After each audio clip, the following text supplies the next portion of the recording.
All right, what's going on, Dolphins fans? Jacob here, Miami Dolphins Syndicate. I didn't want to wait till the morning to get a video out. I just got home from the game, last game of the season, last game at Hard Rock Stadium for the Dolphins this year. Obviously, losing to the Buffalo Bills 21-14. And dear Lord, is there just so much to unpack, so much to be sad about, so much to be mad about, and just so much that went wrong and so much that is wrong with this team. And the first thing I'd like to address is, because I'm sure there's gonna be a lot of Bills fans coming back, because I've already seen some in the comments, a lot of Bills fans coming back to a face that you probably didn't expect because of the video that Donovan put out last week. There's two of us on this channel, and I don't claim responsibility for the stuff that he puts out. All right, look, he is certainly the more delusional Dolphins fan compared to the two of us. I didn't for a second buy into anything that he said in that video where he claimed we were going to destroy the Buffalo Bills. And if you actually go back and watch that video, pretty much everything he said, the entire opposite happened. Especially along the lines of he said we wouldn't destroy them on the scoreboard, but we destroy them in the game. Well, that's exactly what happened, but the opposite way around. They destroyed us without blowing us out on the scoreboard. You're looking at twice as many yards. You look at the time of possession. They gift wrapped at us 3 turnovers when they were on our side of the field. Easily could have came away with 3 points on that first offensive possession at the very least. Could have kicked that field goal, or Josh Allen could have found that dump down on that interception where he ended up throwing to Deshaun Elliott, fumbling the ball where, again, easily could have found points to be picked up. Like, everything that Donovan said in that video, pretty much the exact opposite happened, and I never bought into what he was saying in that video. If you guys watched the preview or the live stream, like, I was basically saying the entire time that I thought we were going to lose. Even though I didn't actually say it until the end, like, you look at this Buffalo Bills team, and they are better than us in pretty much every single way. They're clearly just a much better football team than this Dolphins team, which I guess, that's what I'll get into first. They're better than us in every single way. I can't point out a real thing on this Dolphins team that we do better than the Bills. They have a more reliable running game, which is insane that we are sitting here with an offensive-minded coach who was the run game coordinator with the San Francisco 49ers. And you have a defensive-minded coach who just fired his offensive coordinator. They've been so Josh Allen dependent for so long, and they have a much more effective running game. Yes, Raheem Mostert's out. I understand that. But the way that they were able to seemingly pick up yards at ease, and Devon Achane was effective in the first half, but you look at the rushing numbers from the first half to the second half, and you just couldn't get anything going on the ground. I don't think Raheem Mostert would have made too much of a difference on the ground. Quarterback, I mean, dear God, is there in division from, you look at the second best team, the first best team, and the second best team, is there a bigger gap in quarterback from Josh Allen to Tua? I like Tua. I I think I lie with Tua where exactly should lie with Tua. When things are going great for Tua, hey, he is in the MVP conversation. He can win us a lot of games. He can get us to the playoffs. He can win 11 games. That is 100% possible pretty much every single year when it comes to Tua. He's not overcoming. He's not overcoming offensive line injuries. He's not overcoming some of his receivers being hurt. He's not overcoming maybe questionable play calls. He's not overcoming where you look on the other side of the field and what they have. I mean, look at his leading receiver. Look at Josh Allen's leading receiver. Khalil Shakir, 6 catches for 105 yards. You have quarterbacks in this league that just make things happen, and you have quarterbacks that can't make things happen. You have quarterbacks that need things to be happening around them for them to continue and make that team work and make that team better. You have guys in this league like Josh Allen, like Lamar Jackson, like Herbert, like Burrow, like Mahomes, CJ Stroud. Look what CJ Stroud is doing with this Houston Texans team, a team that was pitiful, going in no direction, that their fans on this day last year were sad that they won a football game. And now with CJ Stroud, they're going to have a home playoff game, whereas the Miami Dolphins with this offensive-minded guru with, Tua that we tanked for, that Tyreek Hill.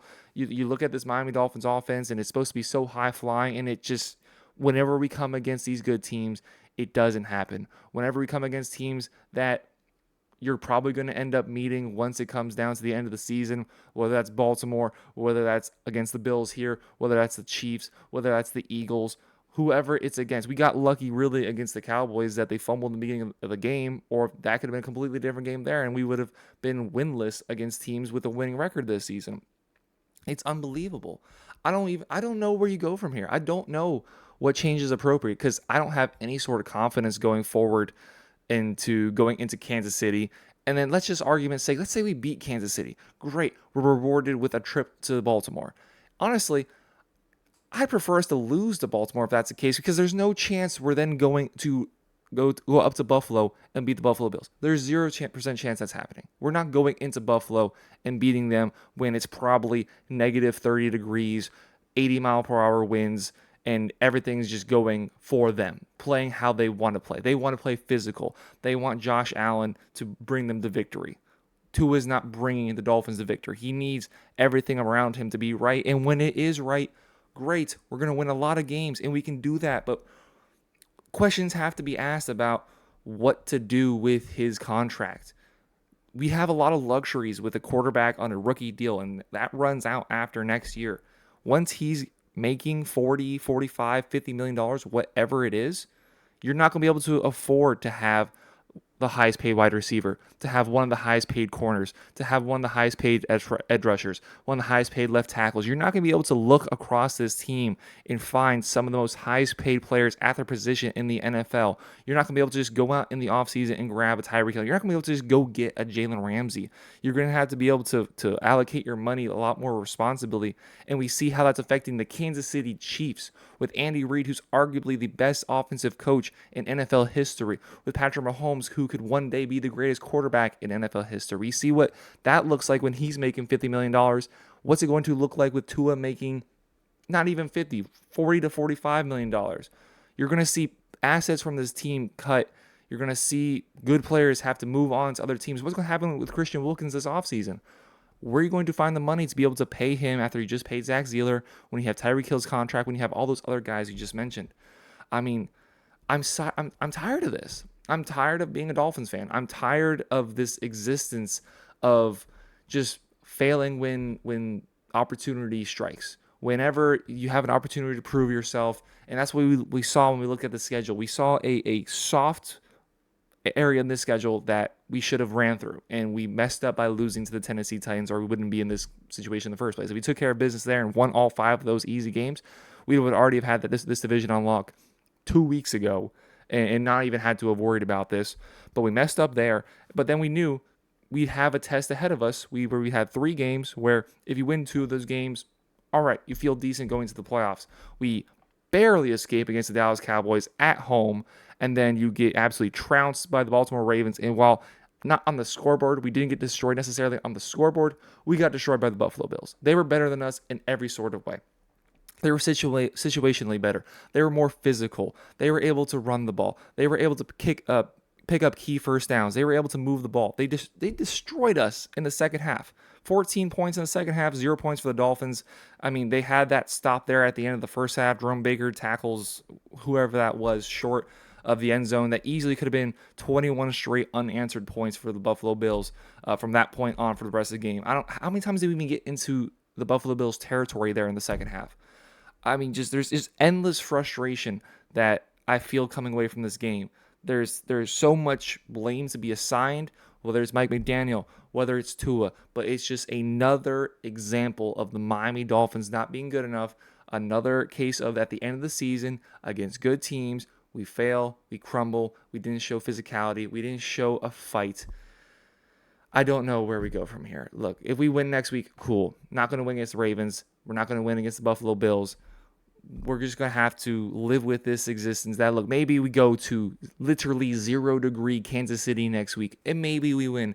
Maybe we do. I'd still, favor the Chiefs, but maybe we win. And guess what? We're rewarded with a trip to Baltimore just to probably lose by 30 points again. I'm sick of this. I'm sick of this existence as a Miami Dolphins fan. And I've only done it for 23 years on this earth. Reality, I've only done it for like 17 years. What did I know when I was 3 years old about the Dolphins? I'm sure there's people watching this video right now that are 40, 50, 60, 70, 80 years old. And you guys had a nice period of time, but you've suffered so much more than I have.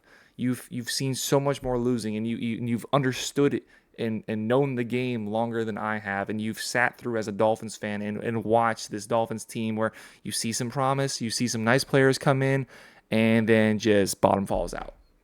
Because that's what happens every single time with this Dolphins team. You look top to bottom, you look across the NFL. There are some teams you look at the top with ownership, GM, head coach, quarterback. Look, just the Ravens are just the pinnacle of success in this league right now. They don't necessarily have the Super Bowls to quite back that up, but that's a team that if we win, we're going to have to play in the second round. I'm talking owner, GM, coach, quarterback, all really top 5 at their position, whether you want to owner is a position or whatever. Kansas City Chiefs, owner, GM, coach, quarterback, just boom, right down the line. Guys you can trust, guys you can rely on, that every single game they're going to put you in a position to win. Miami Dolphins ownership, don't trust that. GM, I think I do. He's made some good moves. Coach, there's increasingly more reason to question Mike McDaniel, and it's sometimes little things, even in wins, where you look at something like, okay, why'd you do that? Why did you go for it on 4th and goal against the Cowboys when that just didn't look like it was going to happen? Why last week did you leave Bradley Chubb in the ball game? Where is this toughness? There's a lot of talk with Mike McDaniel. There's a lot of flash. There's a lot of, I'm sure you've been watching Hard Knocks. If you're watching, especially this far into the video, I'm sure you're watching Hard Knocks. He says a lot of things. He talks and it sounds good. But when does it get applied when it matters? When do we see the Dolphins take what we see the coach preach and then take that and apply it against a good team and overcome a good team? Overcome a good team when not everything is going your way. When Tyreek Hill has a banged up ankle, when your second receiver, when your number 1 running back is gone, when your center is gone, what's this team going to do? And time again, we see them let down. The Buffalo Bills have had just really the most up and down turmoil season, and yet they found a way to come out with the number 2 seed, and they win the AFC East again. You see how some of these guys talk about the Buffalo Bills earlier on the season as if their season was just completely done. And for about a month, I've said the Buffalo Bills are a top 5 team, and they proved out there tonight because they can find a way to win. They can lean on their quarterback. They can lean on their defense. Their coach has this experience. He's been there before. He's won these important games. Mike McDaniel hasn't done that. Tua hasn't done that. We're waiting for it to happen. Maybe it happens in the playoffs. Maybe I'm wrong. Maybe I'm just overly angry right now, and we'll see what happens. But I'm frustrated. I'm sure I didn't even cover half the stuff I wanted to cover, half the stuff that I was thinking about that was brewing on my mind on the way home, because I've just been so overly frustrated ever since we walked out of the stadium. Like, your guys are going to probably hear from Donovan either tomorrow, Tuesday, whenever it is, and he's going to try to find a way to tell you everything's okay and that, we lost because this small little play or this small play calling, whereas you look at the big picture, and this Dolphins team is not built to win in January. It's not built to win in February. There's so many cracks. There's so many things that you can point at that just need to be improved on that aren't here with this current team. And I know he's going to come here and he's going to tell you what exactly he told me, that he's not worried about Kansas City at all. Are you serious? 2-time Super Bowl Kansas City Chiefs, Patrick Mahomes, Andy Reid. They basically just had a bye. They're going to be a little healthier. Yeah, the receivers still suck. Okay, their defense is the best that's been in this dynasty run. Patrick Mahomes is still arguably the best quarterback in the league. Andy Reid's arguably the best coach in the NFL. All right, I don't feel great about Kansas City. I expect us to lose. If we somehow win, we're going to get throttled by Baltimore, and then boom, the season's gone. I came into this game thinking, you know what? Worst case scenario, we lose. We go to Kansas City. No, this was beyond worst case scenario. We had a lead. And then that whole second half was just the worst half of football that I've seen the Dolphins play. This was the second half really felt worse than the game last week, because the game last week we picked up some yards. We I think, if I'm not mistaken, we scored points at the very least. But when it was less important, because we knew that as long as we take care of business next week, then we're good. No, this was the week to take care of business. And again, the Miami Dolphins don't take care of business. I'm tired of being a Dolphins fan. I'm tired of dealing with this. I'm tired with all this crap. I'm tired. Peace.